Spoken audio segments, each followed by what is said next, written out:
but I just want to talk a little bit about how we need to recalibrate our lives. I find in June, at the beginning of the summer, so many things are changing. Your kids are home, that's a huge change. Some of your kids are going off to school, to college, to university, to new jobs, that's a huge change. Some of you will be changing jobs. You'll be moving from our community to another community. That's a huge change. Just the summer is an opportunity to make things new. But you need to recalibrate. You need to ask yourself, then what's most important? If I'm going to change my schedule, my routine, my behavior, my goals and mission, what should that be? You know, a meter is no good unless it's been refocused, recalibrated. And so our lives really don't serve the purpose that God intended unless they're recalibrated. So we're going to do that with 3 questions today. And these 3 questions are simple questions. But if you listen to them, I think the Holy Spirit can do a work in your life. The first question is this: what does God expect of me? What does he expect you to do? That's a good question. You come to church and you walk through the religious steps, the rituals that you often find as a part of a church, a denomination, and you stand at the right time, you sit at the right time, you give at the right time, you say amen at the right time, you cheer at the right time. Is that what God expects? This routine? This religion? You know, it's interesting to me. So many people think they do what God demands and fall far short of what he expects. So just a simple question: God, what do you want of me?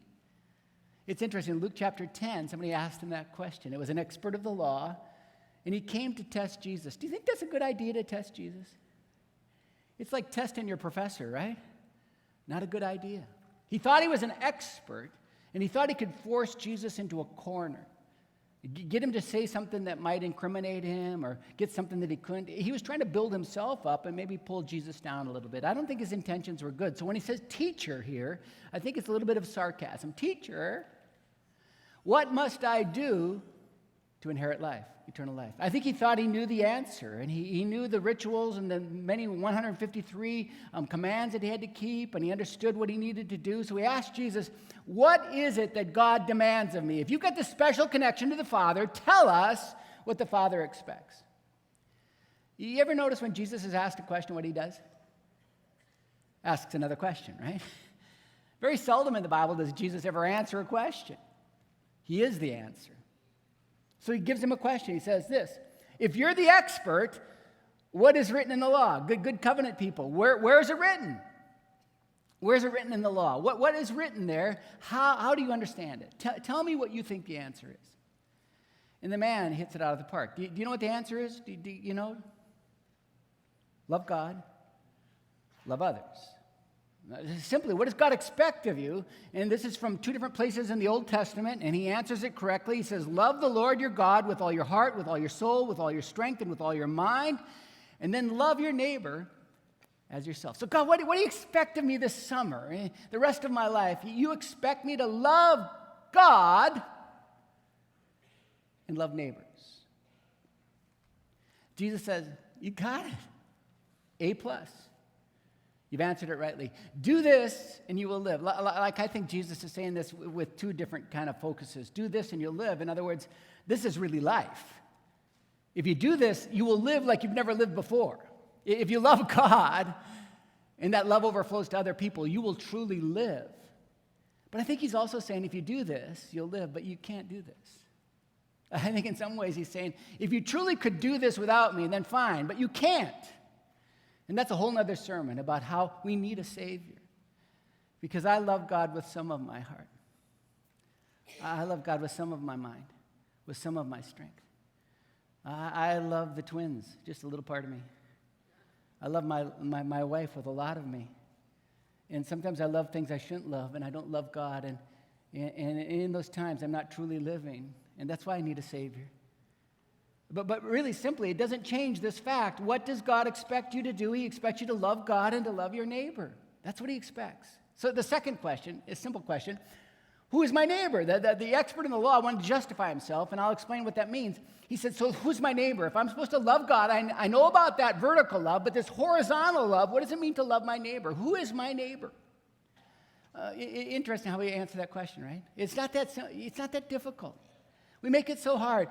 It's who's my neighbor? It's the person who lives next to you. I think when he said neighbor, he meant your neighbor. Right? Can you just take it and you could go home now? What does God expect? He expects you to love the person who lives next door to you, or the person in the office cubicle next to you, or it's the person who parks at the garage next to you, or it's the person that you're constantly seeing at the coffee shop you go. That's your neighbor. It's the people you see that are close to you. I took a picture of my neighbor this week. I called him up and I said, Mike, can I take your picture? He says, why? I want to use it as a sermon illustration. Are they here today?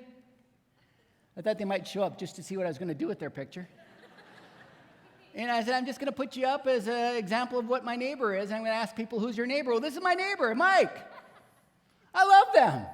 They're awesome. Their little guy, the guy with the shark shirt, he loves Peter Pan. He loves Captain Hook. So he has this four-wheel drive John Deere. It's really cool. And he sits out on my cul-de-sac going in circles with his hook like this.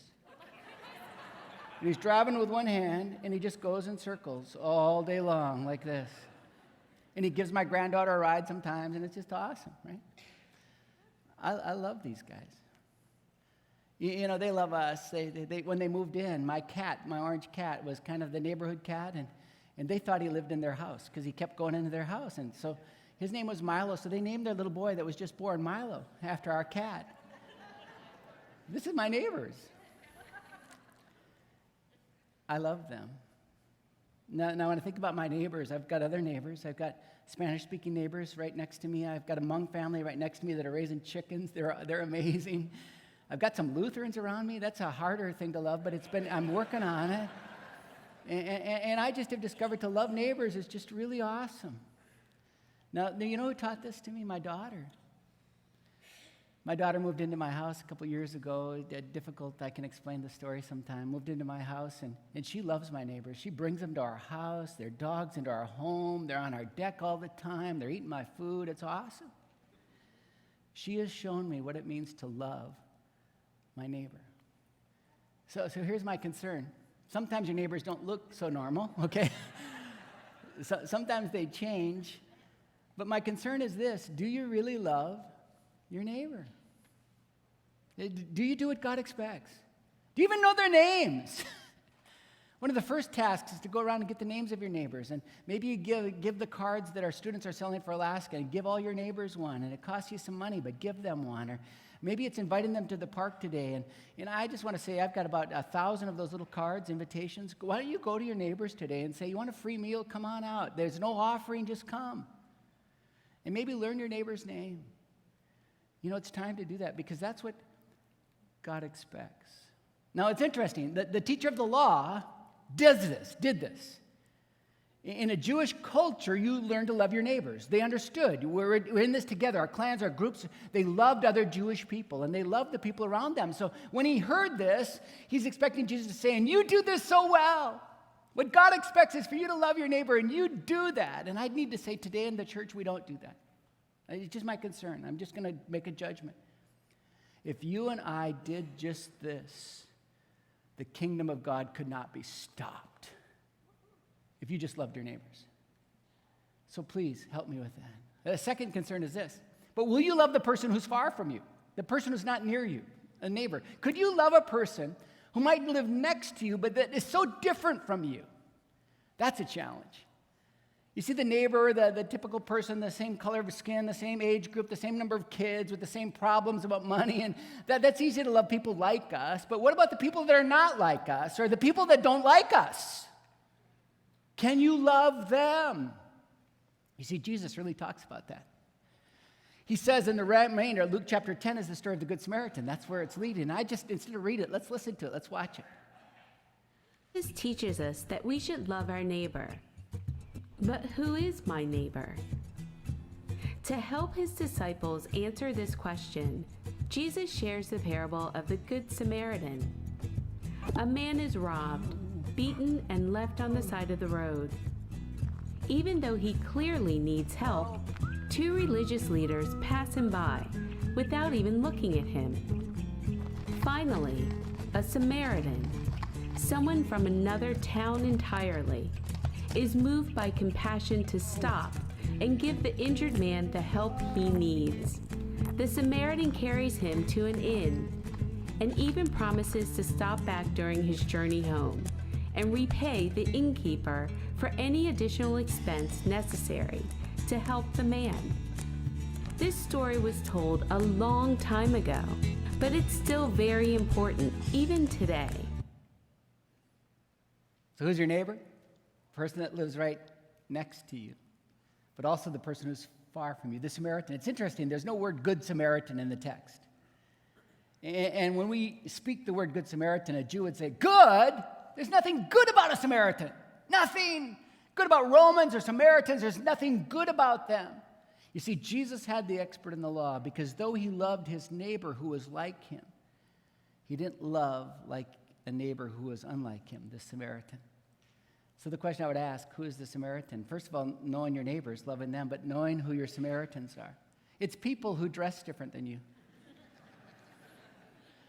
Can you love a cheesehead? I don't know. Love of God is enough. But people who cheer for different things, who like different things, can you love them? Can you love people who think differently than you? I love this bumper sticker because it doesn't show, I love Hillary, I love Trump, please send a meteor to destroy us. Okay, that's what that was, 2016. I thought that was kind of cute. Why do I share that? Because lots of you think that you can only love people that are conservative or like you in terms of the world. No, I need to love people that are so different than me in the way they think. God has called me to learn from them and to listen to them and to hear from them. Can you love them? How about people that look differently than you? You know, I grew up in just a Swedish community, and we had no color at all in our skin except when the sun came out. And I've discovered in my life that God has called me to love people that are different, that look differently than me. It used to be people with different colored hair or tattoos. That's no big deal now. You know, I'm going to be one of the few going to heaven without a tattoo now. But I've just discovered that God has called us to love. Can you love a white person? Some of you, that's a hard thing. Can you love somebody with a different color of skin, who looks a little differently? I've realized that I have some bias in me. And I'm going to ask the pastoral staff beginning next September to start working through our biases because it's in us. It's in you. And no reconciliation is going to happen until we confront it personally. I want to be the first person across the room that loves somebody that looks differently than me or somebody that worships differently than me. So, sometimes we're so scared when you walk into a restaurant and they've got the little shrine down at the front or maybe somebody that's worshiping clearly a false god in a false way or the turban or, you know, it's amazing how so many of us pull away and God wants us to draw near. Our God is greater. Do you know that? His light shines brighter than any darkness. And I've discovered that the one who is in me has called us to conquer the world. Can you come alongside? I was at Como Town the other day, and it was just an amazing experience with my granddaughters and going on the rides. And I sat down in the heat, 92 degrees, and the lady next to me is from Ethiopia, and she's got a sweater on. And she's got her headdress on, and she's all covered, and she's hot, and she's sweating, and we talked, and she was 9 months pregnant, and she was in a lot of discomfort. And I sat and talked, and she's the one who gave me water. And we talked about life just a little bit. Now, who knows? But I'm not scared of her. I want to love her. Or people that live differently. Now, this is going to push some of you.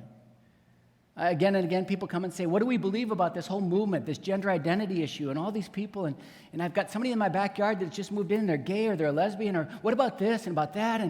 And my answer, it maybe is oversimplified, but can you love them? Can you love people that live differently than you? Can you love them? God never called us to judge the world, but to love the world. Can you love people that are in a lifestyle that you might not agree with, but you love them? That's what God has called me to do. And I really believe that we come alongside people that are so different and living differently than us, and we love them. This should be the most loving place. When people say, how do I respond? My nephew's getting married to another guy. What do I do? Or what about this situation at school? And I say, do the most loving thing. What's the most loving thing you can do? And sometimes you might need to consult some other friends that are wiser maybe than you and just say, so what's the most loving thing I can do? And then do that because we're called to love people that live differently. We're called to love people that have different gifts than us, different able-bodied people, not to walk around them, but to walk towards them, to love them, to love older people. This is really important because I'm getting there. And to love people that are older. The church favors, I don't think we favor rich people, but you know what the church favors, a church like ours? We favor people with kids, which I think is right. We need to love people with kids. But what about the older people that come through and nobody sees them, nobody touches them, nobody knows their name? Can you love old people? Of course you can. The question I would ask, can you love your neighbor, those that are close and those that are far away? It's time for me to be finished. So how do I love? Very quickly, love them as you love yourself. In Ephesians, it talks about loving your wife, and it says, just love your wife as you love your own body, and you care for your body, and you feed your body. I think that's a good start. And then I love the golden rule, love people as you would have them love you. Just think about, what's the most loving thing I can do? What would I want them to do for me? How can I love? To love them sacrificially like Jesus who died for us. You know, and loving isn't simple, it's sacrificial. Can you do that? I love this. It says this, would you give your life? Yeah, I'll give my life for my brothers and sisters. Well, what if they need $50? Would you give them that too? That's what they're saying. Love them not just in word and speech, but in deed and action. Do you do that? To love with great sincerity. In Romans chapter 12, it talks about our living sacrifice. What does that look like? And it talks about living in harmony with people, mourning and rejoicing with people, knowing them so well that their emotions are your emotions, to be able to be devoted, sincere, honor them, and zeal. What a great passage, great example of what it means to love people. Or 1 Corinthians 13 wasn't written for your wedding ceremony. That's not just about marriage. I think if you do this as a marriage, you'd have a great, I always say, put your name in there. Dan is patient, Dan is kind, and I find the areas I need to work on, but really it's about the church. 1 Corinthians 13, how we love each other in the church. Are you doing that? My quick takeaway from the story of the Good Samaritan. So truly, how do we love people? Love them like the Good Samaritan. What did he do? First thing is this. He went to the man in need. To say you love people, that you love your neighbor, you've got to go to them. Don't wait for them to come to you. Go to them. We live in a culture where we come in, we hit our garage door, the garage door opens, we drive in the garage, we wait till the garage door goes down, then we sneak into the house, we never see our neighbors. Some of you never saw your neighbors for 9 months this winter. Maybe they were shoveling snow, but it was so deep you couldn't see them then. It's time to go to your neighbors. Some of you put your earbuds in when you go out and you mow lawn, so in case somebody comes up and wants to talk to you, you can ignore them. I go up and shake my neighbor if he's got him in there and say hi. Go to them. Just quickly, my neighbor up in the last house I was at, we drove by, our lane went by their house, and we'd drive by, I'd wave. They had a strange dog, and their kid was kind of different, and we kind of separate ourselves, but I'd wave at him. Every time I'd go by, and they'd wave, and over the fence, I'd talk to him occasionally, and then one day he says, my wife is dying, could you help me? I hadn't known him. I hadn't gone to him. I walked into the most sacred spot and stood around the bed of his wife who was dying, and I prayed, and she received Christ, and I did the funeral, and I waited till they invited me in. I should have gone to them first. Can you go to your neighbors? The other priests, the Levites, went around the man, but the Good Samaritan went to him. And then he cared for him. That's messy. He got down where the guy was. He touched his wounds, his blood. I think God soiled his clothing. He took the time to care for him. What does he need? I'll get it. I'll do it. To love your neighbors is more than just waving. It's actually caring for them. It means giving to them. He gave them money. He gave them a spot on his donkey. He gave them the luxury of riding. He gave them a promise, I'll come back. A great sacrifice. I think if you love people, it's going to cost you. But what did Jesus say? If you do this, you will truly live. This is how you live. And then last of all, he had mercy on him. I just want to end by saying this. What does God expect? He expects you to love God and to love your neighbor. And he expects you to do that to those that are near, right next to you, and those that are far away. And he expects you to love them by coming to them and caring for them. But when I say that, it's because the kingdom depends upon it. It's because their eternity depends upon it. What would happen if each and every one of us loved our cul-de-sac? What would happen? The church would not stop. If you didn't seek to bring people here, but you went to them and you loved them. I think it would be a movement that couldn't stop the world. So 3 important questions to calibrate. The first is this: what does God expect me to do? To love God, to love my neighbors. Who is my neighbor? He's the person next door and the person far away. How do I love? Go to him, care for him. It's time to be done because we're going to have a picnic soon. Let's pray. Father God, I needed this reminder, God. I'm so grateful for my daughter who's shown me what it means to truly love my neighbors. And God, I pray that you might show each and every one of us how to do that better. God, right here we have ambassadors for the cause of Christ and the kingdoms that we've been called to serve, right in our own neighborhoods. And right now there are neighbors whose spiritual eternity depends upon the fact that we love them. And then there are other people that aren't like us or don't like us, and they're far away, it seems, and some of them live right next door. God, show us how to love them. Show us how to pour your love into their lives. And God, as we love God, might that love overflow to all those around. Thank you. In Jesus' name, amen, amen.